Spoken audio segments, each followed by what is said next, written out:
What's up guys, this is 2Bucks, and I've never really been this excited to introduce a new series to the channel, but I'm really passionate about this one.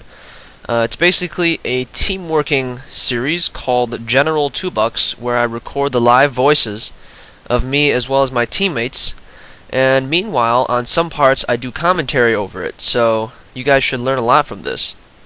However, this is not like any team-working thing that you've seen before, and I think you'll find out in about 30 seconds here. And this isn't exactly MLG game battles type things either. I'm playing with guys whose KDs are around 1, so I'm trying to lead them into being better players, so enjoy. Alright, the map we're playing on is Sword Base, and this is setup number 1. This is our first position in the map. And setup number 1 actually has 3 entry points. One is up here through the 5B position, the upper ramp right into the heart of our position. Entry point number 2 is a lot bigger, but it allows us to shoot the enemy from the top as well as the bottom of our position, so that one is also pretty well covered. And entry point number 3 is right here through the yellow lift. So we have a relatively strong position with only 3 entry points, and this is 4-on-4 Team Slayer. And it gives us a nice vantage point here that we can use as well. Alright, let's start. Okay, I won't suck. Let me just put on South on 10 sensitivity here. Mute everyone on the other team. Dad, we're gonna set up in the upper floor along the lift. On every map, we're gonna have 2 different setups so that if our first setup gets demolished, we have a backup plan. You know what I mean? Yep. Alright, everyone just rush upstairs as soon as we spawn. Yeah, depending on where we spawn, don't just go straight up the lift though. Let's try to attack from different directions. Let's do this. Alright, know what loadouts to choose. Alright, this is actually our first game on Sword Base, so we really don't have a really nice game plan set out yet. We have a general idea of what we're going to do.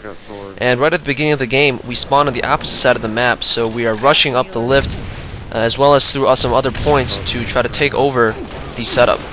As you can see, me and your dad, I'm just going to call him Dad from now on, rush up the yellow lift area while Betrayal Guy goes through entry point number 2. So we're really just sandwiching these guys, and we're able to take all of them out and start our game. Obviously, these guys aren't as coordinated as we are, so they get overwhelmed in the beginning. Okay, Betrayal Guy, you stay there and watch this hallway over here. Dad, you watch over here.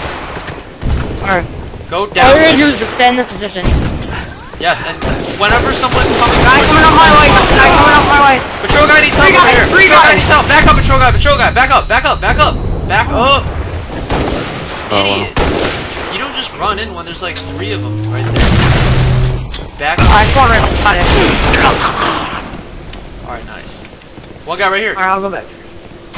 One guy comes down my way. A launcher went down.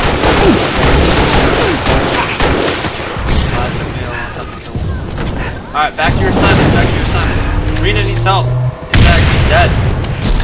As you can see, I've assigned different positions to all of our players, and we're calling out and doing a great job of helping each other out as well whenever we need it. My role in the game is really to just prowl around the middle of the setup and help out whoever's in need of help, and also swing the other guys over if I see that's necessary.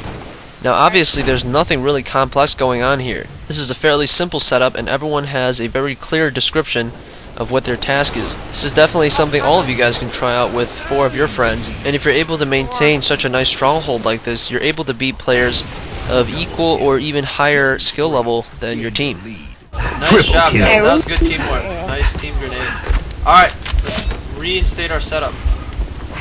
Alright, I'm on lift with shotgun. Alright, guy above us. There's people above us. They're coming over lift.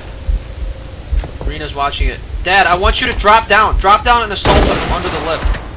Go, go, go, go, go.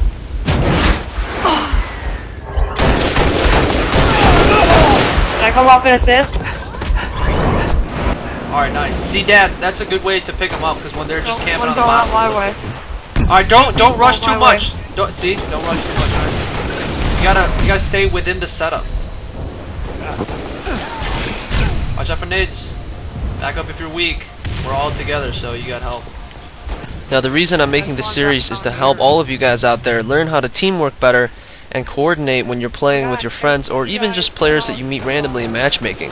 Obviously, if you see yourself as a very good competitive player, we're not using the MLG, official pros approved ultra elite setups. We're just using ones that we literally improvised at the beginning of the game. This is just a great way for you and your friends to improvise something and really have fun doing it. And trust me, when you win a game with a plan like this and it all works out, it feels a lot better than just winning a game with all four of you guys just running around randomly. And just because we're not the greatest players in the world doesn't mean we can't work together and really get something done. And unlike other team working videos where four guys are working together mutually, I'm really giving out assignments and telling these guys exactly what to do. That's because, like I said before, these are just average players from my friend list who really have no idea with team working and setting up, so this is also a nice way for them to learn about what to do. And I felt that if I did it in this way, it would also be more instructive for all of y'all people out there as well. Alright, I'm going to fast forward the game now to a part where we actually lose our setup. Now, it's important that if something like this happens when you guys lose your setup and even go into a deficit, that you guys keep your cool. Stick to the game plan, either rush back through a very creative rush and take back your position, or enter a different kind of setup. And don't just start getting angry at each other and rushing in and getting a lot of deaths, because that can affect your guys' relationship in future games as well. As you can see, we're very motivated and we take back our position. Alright, back to the setup, Nice job, we got the lead. Alright, I'm going to fast forward again, and as you can see here, we've taken up the opposite setup. This is our setup number 2, and I'll explain this further in a later video of mine, where we actually use 3 setups in one game. Now, switching setups is very good to throw your opponents off guard, as well as if they take over your initial setup, you can always just enter your backup plan, especially if you have the lead, because they're forced to rush you. Throughout this game, we never rush them very much. We always stay within the bounds of our setup, and that's why we never get any really stupid deaths and be successful this game. I got sword if you want me to run in there. It's alright, we have the lead, so it don't matter. Just don't even engage them that much, just make them come to us. The most important thing right now is to watch out for a grenade. Now, this is just a great example of what team working and having a good setup can do. You'll see here that this guy almost gets me killed, but I back away instead of challenging him, and Rena is able to help me clean up the kill. And right here as well, I'm able to put a grenade on the guy and pick up 2 assists right there. We're able to hold off their rush and maintain the lead. Nice. Nice, guys. Alright, we're up by 6 now. See what happens when we force them to rush us? This is great. And another great thing about holding such a high position is being able to just rain down DMR fire on the enemy who's trying to rush you from lower levels. Just like it's been in the last like 3,000 years, having the higher position is always better in war. Yeah, they're all over there. Yeah, Dad, just watch. Dad, you can DMR from across over here as well. Dad, look, you can DMR. Yeah, it's not bad. Run over there. There. Okay, let's storm! Storm! Everyone storm! Storm this way! He's in the room to your right. He's in the room to your right. You're dead! Stay right there! Storm! I got him, but I died. Storm like it's the live stream! Another guy's behind us. Oh, frickin'. Alright, setup number 1. And there we do a huge storm on their position. Even though we already had the lead, it was really just for fun. But it does show a nice way to try to fight back if you are in fact down in points.